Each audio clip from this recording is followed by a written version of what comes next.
एक तरफ तो भाजपा सरकार अपने आप को किसानों का हितैषी बताने में कोई कसर नहीं छोड़ रही है तथा अनेकों जगह किसान सम्मेलन आयोजित कर अपने आप को किसानों का मसीहा बता रही है, लेकिन एक किसान ने भाजपा कार्यालय पहुंचकर बीजेपी की हकीकत को उजागर कर दिया। एक किसान रोता हुआ भाजपा कार्यालय पहुंचा था। वहां पहुंचकर उसने बताया कि मेरी फसल नष्ट हुए 3 साल हो गए हैं तथा मुझे आज तक किसी प्रकार का कोई मुआवजा तक भी नहीं मिला है। किसान ने कहा कि मेरा सब कुछ बर्बाद हो गया है, सरकार कुछ भी मदद नहीं कर रही है, मुझे बस आज तक सिर्फ आश्वासन ही आश्वासन मिल रहे हैं। मेरे चने जले 3 साल पहले, आज तक कोई पैसा नहीं मिला मेरे को। तुषार में जले थे, जिसके बाद में मेरे पास सब कागज़ में सभी के पास चले गया, नेता छोड़ के नहीं, सभी के पास, तहसीलदार के, कलेक्टर के, सभी के पास 3-3 4-4 बार चले गए, सबकी रिसिप्ट रखी मेरे पास में। आज तक मेरे को कोई एक पैसा नहीं मिला। और बीमा वाले बोलते हैं कि ना बीमा नहीं देंगे, और ये नेता भी पहले तो बोलते थे कि हाँ बीमा दिलाएंगे, और अब सब नट गए कि बीमा, कोई बीमा नहीं मिलेगा। तो बीमा मैं जमा करता हूँ तो मेरे को बीमा बराबर मिलना चाहिए। आज आया तो आज भी लेके मेरे को कमरे में बिठा दिया, और बैठा मतलब जो मान के मैं आया था वहाँ से, किसी मंत्री जी से मिलने गया था, तो किसी मंत्री जी 3 दिन का घूम रहे, नहीं मिले, वो उज्जैन चले गए। जिसके बाद उनके बच्चे ने बोला कि ना भैया मुआवजा नहीं मिलेगा, परेशान मत हो। मेरे यहाँ भी नहीं मिला तो तुमको कैसे मिलेगा, मेरे यहाँ ही नहीं मिलेगा तुमको कैसे मिलेगा। तो उनने लेके मेरे को आखिरी निवेदन भगा दिया। तो मैं यहाँ शर्मा जी से मिलने आया था, बीटी शर्मा जी से मिलना है, तो मेरे को कमरे में बिठा दिए। कमरे में जब से बैठा हूँ कोई आ ही नहीं रहा मेरे पास में। वो वहाँ चल रही आम सभा और सब नट रहे, क्या जाओ घर। पहले मैं यहाँ भी यहाँ पे आ गया, जिसके बाद में इन्होंने बोला कि ना अपनी सरकार आएगी जब देखेंगे। अपनी अभी सरकार ही नहीं है, तो हम सरकार भी लाए, लड़े भी, सब कुछ किया, पर किसान को कौन जानता। अभी दुपट्टा डाल लो और आराम से कांग्रेसी हो जाओ। हम तो दुपट्टा डाल के बात कर नहीं रहे। हमारा तो एक बात जरूर, पहले वोट में नाम देखो हमारा कि हम कौन है। हम ब्राह्मण हैं, ब्राह्मण का पर्ची नहीं छोड़ेगा, ब्राह्मण में वहीं देगा। क्यों कि एक बात जरूर है, ब्राह्मण तो ब्राह्मण की जगह बैठेगा, मन पढ़वा नहीं बैठेगा। आपको बता दें कि जैसे ही मीडिया की नज़र उस रोते हुए किसान पर गई तो भाजपा कार्यकर्ता तुरंत उसे घसीटकर तथा धक्के देकर अंदर ले गए तथा उसे कुछ भी बोलने से मना कर दिया।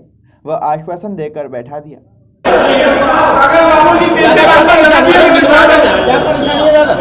किसान हूँ, मेरी फसल में 3 साल पहले वही, आज तक कुछ नहीं मिला मेरे को। आप पहले भी तो गए थे, मैं बहुत सब दूर गया, मैं मेरी कोई ने नहीं सुनी आज तक, किसी ने नहीं, कोई नहीं सुना। चले अरे राजू सुनो तो मेरी बात जी। आप यहाँ किससे मिलने आए हो? मैं, चलो किससे मिलने? मैं तो कोई सबसे मिलना है। बस मिलता रहो, चुपचाप। आप बात बिल्कुल नहीं करोगे? बिल्कुल नहीं, बात नहीं करो किसी से जी। ठीक, मैं वो लेके आ रहा हूँ उनको जी। ठीक है। हालांकि जब किसान भाजपा कार्यालय में प्रदेश अध्यक्ष वीडी शर्मा का इंतजार कर रहा था, उस समय शर्मा जी का कार्यालय में बैठकर किसान हितों की लंबी तकरीरें कर रहे थे। वीडी शर्मा से जब कहा गया कि कार्यालय में एक रोता हुआ किसान आपसे मिलने आया है, तो उन्होंने मुस्कुराते हुए कहा कि हम तो किसानों से मिलते ही रहते हैं। कल ही मैं अपने क्षेत्र में किसानों से मिलकर ही आया हूँ, लेकिन शर्म की बात यह रही कि उस बेचारे पीड़ित किसान को उनसे मिले बिना ही वापस लौटना पड़ा। हम तो किसानों से मिल रहे हैं। मैं तो कल अपने क्षेत्र में किसानों से मिल करके आ रहा हूँ, हजारों किसानों से मिल करके आ रहा हूँ। हम तो रोज मिलते हैं, और ऐसा कोई होगा तो उससे भी मिलेंगे। शुरू करिए, चलिए। हालांकि किसान को लेकर कांग्रेस प्रवक्ता भूपेंद्र गुप्ता ने भी भाजपा पर निशाना साधते हुए कहा कि जो किसान अपनी पीड़ा को लेकर भाजपा कार्यालय आया था, उसे धक्के देकर भगा दिया गया। इस बात से प्रमाणित होता है कि भाजपा किसानों की कितनी हितैषी है। भारतीय जनता पार्टी के लोग किसानों से कितनी बेइंतहा नफरत करते हैं और किसान पुत्र बन कर उनको ठगते हैं, ये इस बात का प्रमाण है। वो अपनी फसल और अपनी नुकसानी दिखाने आया था। उनको चाहिए था, अगर वो सच्चे जनप्रतिनिधि हैं, तो उसके घावों पर राहत पहुंचाते, उसके मरहम फेरते, उसके साथ सहानुभूति के शब्द कहते, लेकिन बजाय इसके भारतीय जनता पार्टी के जो है एक पूरे के पूरे जो है कार्यकर्ताओं के गिरोह ने उसको धकेला के भगा दिया।